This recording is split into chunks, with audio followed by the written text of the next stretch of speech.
So it's finally over. I don't have to listen to her nagging anymore. Jeez, I'm so thankful. I'll explain that in a little bit though. I want to give you up to dates on what's going on with the solar panels and the weather. Yesterday it rained all day and it was really cloudy. I mean, terribly dark. So I was a little disappointed in the performance of the solar panels after all the improvements with that really dark day. But I had to run the generator at night. It wasn't that big of a deal. Well, that evening, yesterday evening. But today, everything's charged right back up. It's partly cloudy. Now, I told you that I've gotten 2 extra solar panels and an extra charge controller. Previously, I had 50 amps of solar panels, but only 40 amp charge controller. Long story, but essentially, Amazon said they sold me a 60 amp charge controller, but it was 40. Long story, don't want to get into it again. I've talked about it in the past, but I didn't realize it was a smaller charge controller until just a couple of weeks ago. So I bought a second charge controller. So all this time, I'd never seen the charge controller get above 40 amps. So my theory was, if I took 6 solar panels and put them on one charge controller and the other 6 and put them on the other charge controller, so then I'd have like 30 amps going to each charge controller, that if I put a heavy load on it, or even when I was charging the batteries, that I should get more than 40 amps out of the 2 of them. So you got to add them together is what you got to do. So 30 and 30 would be 60. Well, this morning at 9:30, the sun was still at a pretty heavy angle to the solar panels. It wasn't direct on. I turned the well on and I got 24 amps out of each charge controller. So that was 48 amps. Again, the sun wasn't completely up in the sky. So it takes about 60 amps to run the well pump. So that means I was taking about 12 amps from the batteries, which it wasn't bad. That's per hour. If it was running an hour, it'd be 12 amps. So I ran it for 5 minutes, 10 minutes, the well pump, filled up the IBC tank, batteries charged right back up. My theory is true, that now that I have 2 charge controllers, that I'll be able to get all the amps into the batteries and all the amps into whatever I'm running that I have available. So this morning I had 48 amps total because the sun wasn't totally up in the sky, and I was able to get it all into the system.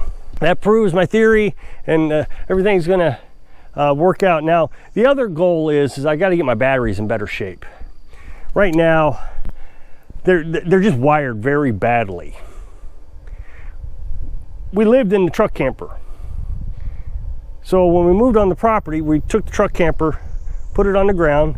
While we built the tiny house, we were living in this. So it was very inconvenient to put everything we owned, all our tools, everything into the truck camper, plus batteries. So we were nomads. We traveled around with this thing. We had 1 battery and 1 battery in the truck.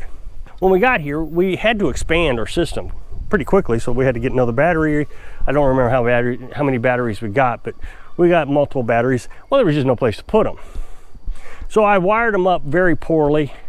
I say poorly, inefficiently is the best way to put it. So I got to get that rearranged. Well, I've been telling you that Carolyn has put this shed together, and my goal is to get everything transferred over to the shed. So today we got it moved over here. I drug the floor over. I was going to use lawnmower, but I figured it'd just be easier if I use my back. So I drug the floor over, got it all leveled up, put it on concrete blocks. I'm sure somebody's going to complain about the concrete blocks.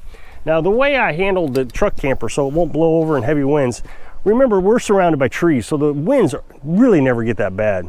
60 mile an hour wind, we don't feel anything over 40. But what I did was I ran a fence post into the ground on both sides, and I ran a strap over it, and I strapped it.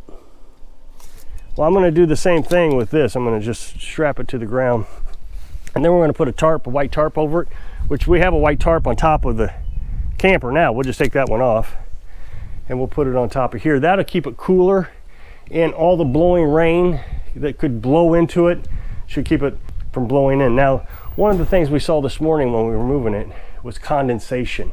Now that could have been from the ground, condensation coming up from the ground, because it was just laying on the ground, but there was condensation on the ceiling. So that's troublesome, because we're going to have our electronic systems in here. So I need to make sure that I have some coroplast over my electronic system. So we'll get the batteries into here, and I'm just going to put a couple 2x4s right on the floor and set the batteries right on the floor. Line them all up, and then I'll have, it's kind of hard to see, and then I'll have kind of like the positive running on one side, one battery here, and then the negative running over here. So the charge controller will feed positive and negative. That way all the batteries get charged equally. Right now I have one charge getting charged, and the rest of them have to kind of fill in as it starts to flow over, is what it's doing. You kind of imagine like a cup of water just filling over, filling over, filling over. If I can get them all to charge evenly, that would be better. Also, when I use the inverter, I'll put the negative on one side and the positive way over on the other side, and that will discharge them evenly also. So I've been watching TV at night, Netflix, and making little wires. Now I could buy a bunch of wires, that's what somebody's going to tell me to do, but this is 12 gauge wire, so I took all 3 strands, it's 12-2 with ground, and I twisted them together. So this will connect each battery. So basically 2 batteries, so this would be negative to negative, negative, negative, negative, negative, negative, and then positive, positive, positive, positive. That'll connect them all. That gives me the 800 amp hours. So again, I know everybody wants me to spend money and do it with all the proper equipment and everything, but it says something about the way we do our life, about trying to get everything as cheaply as possible. We have this wire laying around, it's never going to be used. Why not use it? As a matter of fact, we picked it up at Facebook Marketplace. I remember we were buying insulation from some guy, and he was trying to move, I guess he was moving, and he was trying to get rid of a bunch of stuff. And so, you know, I came up with, let's say, $200, and it was like $180 for the insulation. That's what he wanted for it. He says, well, I got some of this wire laying around. I said, well, I got $20. That's all I got. And so he gave me this huge roll of wire, 12-2 with ground. So I was able to wire the house with it.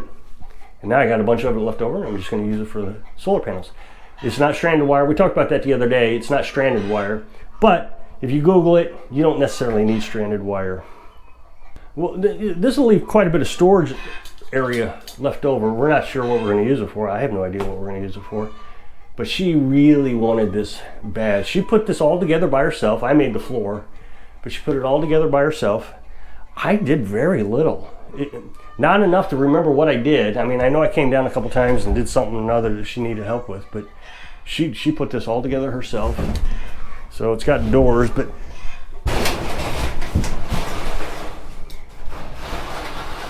she's going to have to repaint the floors, get a second coat on it, but she wanted to wait until she got the shed on it because it's scratched as expected when we slid it up here.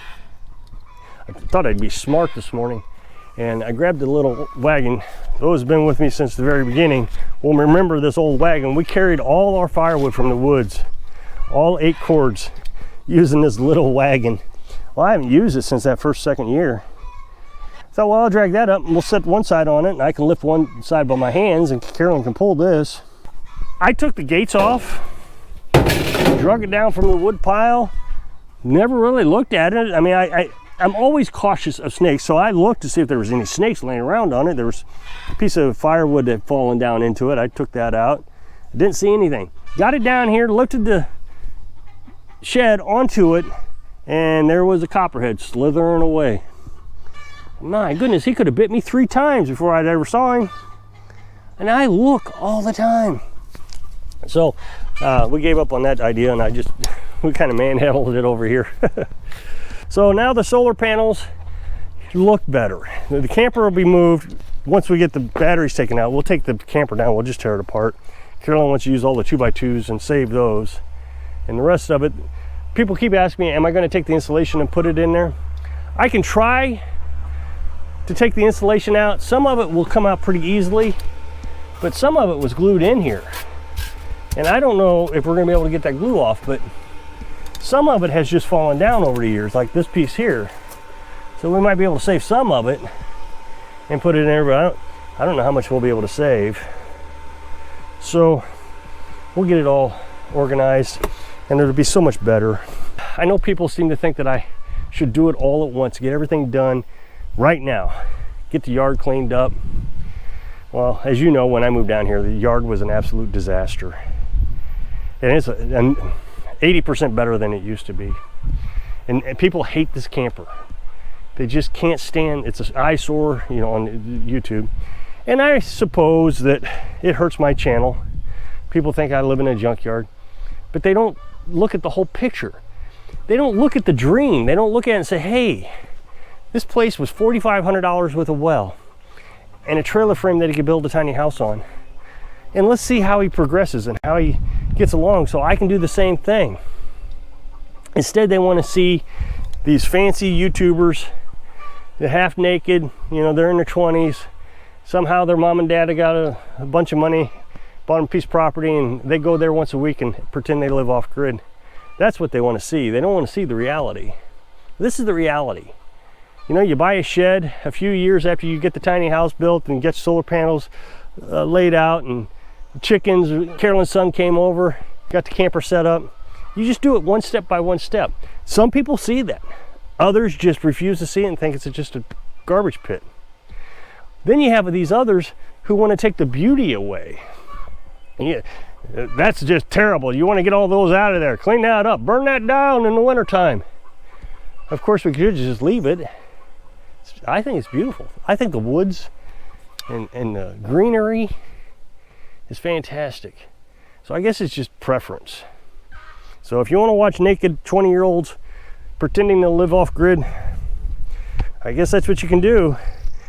But I look at those thumbnails and I just scroll right on by them because I know it's just fake. So if you'll click this up next box, take you to a video where I was talking about the hot water heater. So I hope I can inspire you to take it one step at a time so you can live your dreams. Thanks for watching.